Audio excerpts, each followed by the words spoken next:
skills that make you successful in what you do? Sure. Writing skills. Writing skills, everybody do that? Every new hire, this is a bit ago now, a year or two ago, that would bring on board, that was fresh out of undergrad, I would send to a 2-day seminar on writing skills. Getting a thought and letting people know what you're saying, and then not using R as in the letter R, but R, the correct way of saying R. It's very important. You're writing proposals, you're writing emails to senior level executives, getting your thoughts across. So writing skills, presentation skills, communication skills, understanding your audience, your demographic, who you're speaking to, both internally and externally, right? Because it's not how good of a communicator you are necessarily, it's how good you are at communicating to a certain group of people. And so, all of you in this room are going to take what we say through your own window of what is important to you. And so the better a speaker you are in presenting to groups and understanding their demographic, the better you're going to be able to communicate. And then I would say, just, as mentioned before, I think, work ethic. Work ethics, particularly in the marketing space, and being able to be, we are moving at a pace now that is not slowing down and is unheard of. I often tell students that it took General Motors 3 decades of making a crappy product to go out of business. It would take them probably 36 months today of making a crappy product to go out of business at that. I mean, the pace of business is revolutionary, and you just have to look at a Salesforce.com or an Apple on the consumer side to see how quickly they're moving their products through the cycle. And from a marketing perspective, you've got to be on it even faster. So I would say those, presenting, writing, research, being on top of the marketplace. I would say that the biggest skills that you can have is really taking initiative. I think that is so important, is finding a way to make things happen. Especially coming in from an entry-level position, like, for example, I had an intern that, we're managing a bunch of media lists, and he's like, why don't we put these in Google Docs? We can all, and we're like, oh, he implemented a pain point for us, and we offered him a job. And he proved to us that he was looking at the bigger picture and willing to take risks and initiative to help us as an agency. I think that is the biggest thing, is taking initiative, showing your potential employer you're invaluable. Really showing them that, they cannot succeed without you.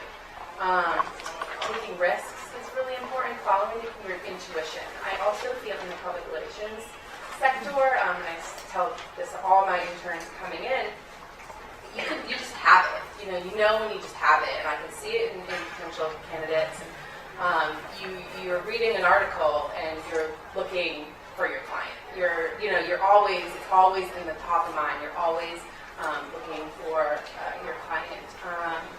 I think also speaking up is really important. If you have an idea, voice it, because especially in the creative industry, it's never frowned upon. So if you can come in from the bottom and show that you're eager and willing to speak up and you have creative ideas, and you can also take rejection, if because that's what we do. I mean, we're always, in brainstorming, it's never like, that's a bad idea, there's no bad ideas, but to be able to that's a great idea, but we're going to go with this one or whatever, and be able to step right back up with another idea. So I think that's really important. And then, as everybody's spoken, just really hard work and work ethic, and supporting your team and looking out for the benefit of the agency. I think that, for me personally, that has been what has made me so successful in my agency, is I worked my way up through the ranks. So I started, and it was very important to me that nobody was looking at our PR as an agency. Why is nobody pushing us out there? Why are we not represented in the PR trades? So I made that a goal for me. Of course, they're seeing that, and they're like, oh, this girl's taking, So I just rose up through the ranks, taking that initiative and really looking out for the agency's benefit. So yeah, I think that's the most important skills. You guys are stealing all of my I just took a lot of time. No, that's good. That's good.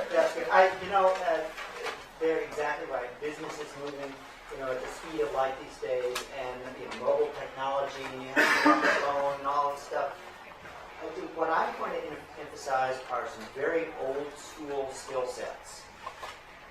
You better be able to write, but you better be able to spell. Right? I have zero tolerance for people who come into my office that work for me that say, oh yeah, I'm no good at spelling. Guess what? There are ways to get to be a good speller. I help my fourth grader. It's called a dictionary. There are lots of ways.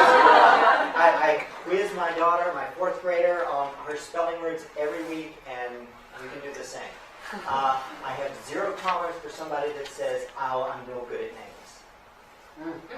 And to take just a minute, when I was in business school, I had a professor for a statistics class, it was a market research class that all the marketing majors had to take, right? It was a required class and nobody was excited to take it, and it was a class in a big auditorium that, a tiered auditorium, and there were probably 70 people in that class. And the first day of class, the teacher walked in and he had each of us go through, this was at night, had each of us go through, say our name, where we went to undergrad, what we majored in, where we worked, and what we did, right? Just quickly, just 5 seconds per person. He stood there and watched. He didn't take a note. The next week, it was a once-a-week class. The next week, I walked into the class early because I always had to catch up on my reading. I walked in. He said, "Hi, Pat. Did you produce any good videos at Baxter today?" Man, I made a heck of an impression. And I sat down and I watched him do it 69 times. He knew everybody who walked in that door by name. And I saw him 2 years later at a graduation reception, and he still knew me. Right? And everybody was blown away by his memory, right? And what's the trick? What's the trick? And then the last day of class, he said, I'll tell you what the trick, you come back after you finish the final, right? Where you could leave, but you can come back and I'll tell you the trick, right? And we came back and he said, the trick is, there's no trick. You remember what you choose to remember. He said, I'm a teacher and I've been a teacher since I was 14 years old in India. Quite an intellectual giant. He said, my father was a teacher, his father was a teacher, his father was a teacher. In my family, there was no higher aspiration than teaching. So I approach my work, which is understanding and knowing my students, the way a brain surgeon approaches his or her work. Right? Gave me chills. And based on that, I worked very hard. There's no trick. You forget somebody's name, you go up and you say, I'm sorry, I know you told me your name a minute ago, but I've forgotten your name. It tells them you care, right? You're taking that extra effort to remember my name. There are lots of different mnemonic devices out there for remembering names, and different ones work for different people, but there's no excuse for not being able to remember people's names. You go into a meeting and you're in a meeting with 10 people, you write them down. It's that easy. If you don't know how to spell somebody's name, you ask them, right? And it matters to people. So it's really old school skills. Spelling, writing, remembering people's names. Yesterday, we're interviewing people for creative director right now in our office, and I had 4 interviews yesterday. Today, I received 1 thank you note. So guess what my list looks like right now? Okay? Hey, that's late. And that's late. That's late. That's late. But I got it first thing this morning, and that was all right. It was an email. That's okay, because we're, right? That's okay. But a handwritten note, maybe these people might make it back on the list if I get a handwritten note in the mail tomorrow. Little stuff. Etiquette, okay? You're competing, and you're going to set yourself apart, not because you're better at Excel than somebody else, right? But because you pay attention to the little details, because that's what our clients expect of us.